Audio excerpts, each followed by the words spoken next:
Déterminés malgré l'heure matinale, 1237 fous du nouveau trail de Bourbon sont prêts à en découdre. La tension est palpable, il faut dire que les 90 km seront longs, mais surtout rapides.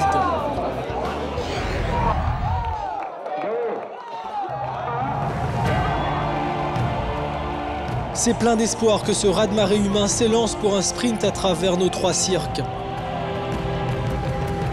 Une nouvelle version plus longue que le semi-raid, des pionniers qui vont goûter à cette nouvelle formule.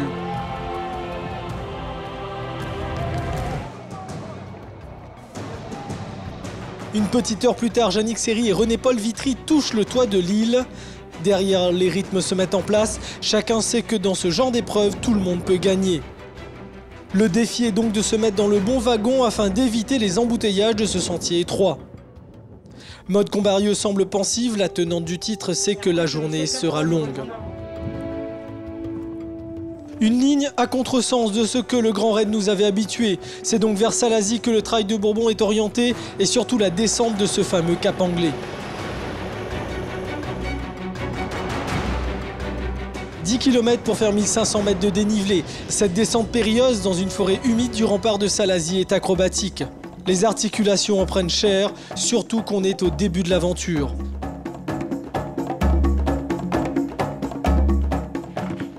En tête de course, on ne se pose pas de questions. Les foulées sont impressionnantes. Chaque pas est risqué. Leur motricité et leur adaptation à toutes les surfaces est déconcertante. On se rend alors compte des risques qu'il faut prendre pour suivre les premiers.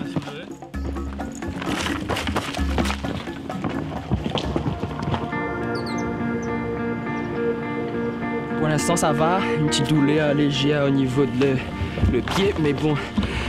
J'espère que ça ira jusqu'à la fin, quoi. Merci. Bravo l'organisation. Prends 2 minutes pour remercier tout le monde. L'accueil, le public. Super, bravo. Pourvu qu'il n'arrête pas le Grand Raid. Pourvu qu'il n'arrête pas le Grand Raid, monsieur Chico, s'il vous plaît. Voilà à quoi ça sert un grand raid. Des gens heureux suivis par la Réunion tout entière.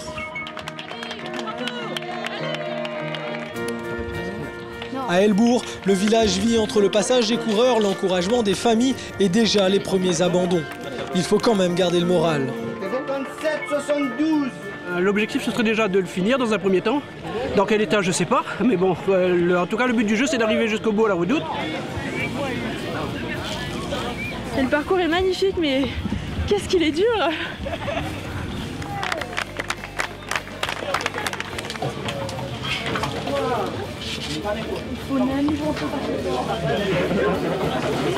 Objectif Redoute. Une petite chute en haut du cap anglais. Et je suis tombé sur le menton, donc là je vais me faire poser des points par le médecin. Voilà. Et comme ça va bien, je repars. Le corps est en forme pour l'instant. L'essentiel pour moi, c'est de rentrer. La Redoute, l'objectif est clair, passer ces montagnes, atteindre le cirque de Mafat et arriver. Devant, Yannick Seri, déjà multiple vainqueur du trail de Bourbon, a pris le large, une technique qui a souvent payé. Thierry Robert et Guillaume Bernardin sont à la poursuite. À la passerelle avant-horaire, René-Paul Vitry, lui, gère son effort. C'est peut-être le secret. Ça va, j'ai un peu les crampes. J'ai eu les crampes dans la montée de Grand Sable. Donc là, je sais que ça va reprendre.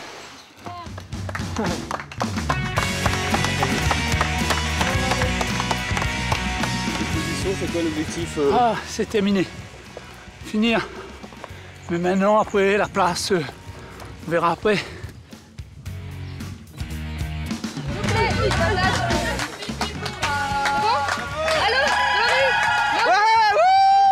Voilà une belle image de copain de Mafat, Jean-Pierre Grondin, vainqueur en 2008, qui fait l'assistance à l'instituteur d'Ilette à Malheur. Petit podium, il me fera plaisir. Pourquoi pas? Pourquoi pas?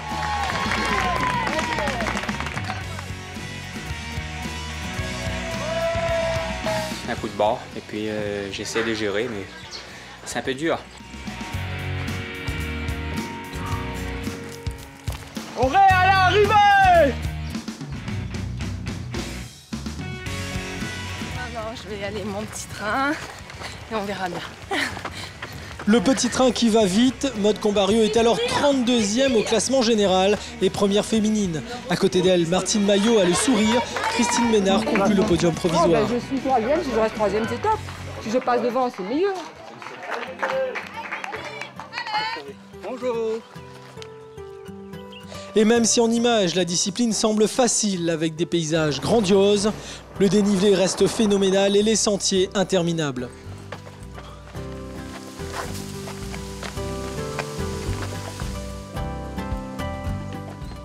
Et dans la descente vers la rivière des Galets, c'est là qu'il retrouve les coureurs du Grand Raid.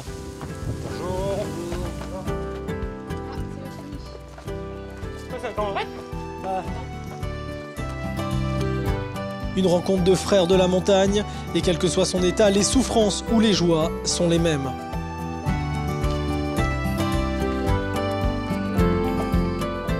L'arrivée dans le chaudron de la rivière des Galets donne une sensation de fin des dénivelés.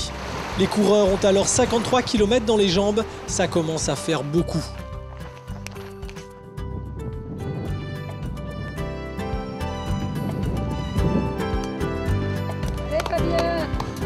Pas de repos pour les bénévoles du poste de Debras.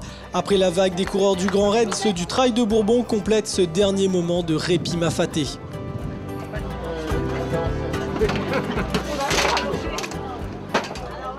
Devant et de l'autre côté de la montagne, la course a changé de main. Yannick Seri abandonne à la possession, ce qui laisse la place à tous ses poursuivants qui peuvent, à 16 km de l'arrivée, encore rêver. Les dalles du chemin des Anglais mettront tout le monde d'accord. Et c'est René-Paul Vitry qui a eu toute la ténacité pour venir décrocher cette victoire. Après l'Arc-en-Ciel, le petit Illois inscrit une grande épreuve à son palmarès. À chaque fois dans les courses, j'arrive jamais au bon moment.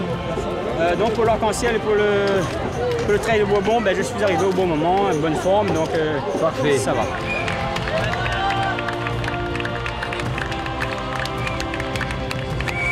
Chez les féminines, Maude Combarieu n'a rien lâché.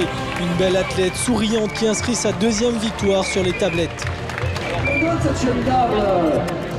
Comme sur l'Arc-en-Ciel. Ah ouais.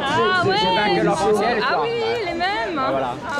Ça fait plaisir, bravo. Ah ouais, merci toi aussi, bravo. Un beau podium complété par 744 autres fous de ce Trail de Bourbon. Car comme pour le Grand Raid, ici tout le monde gagne.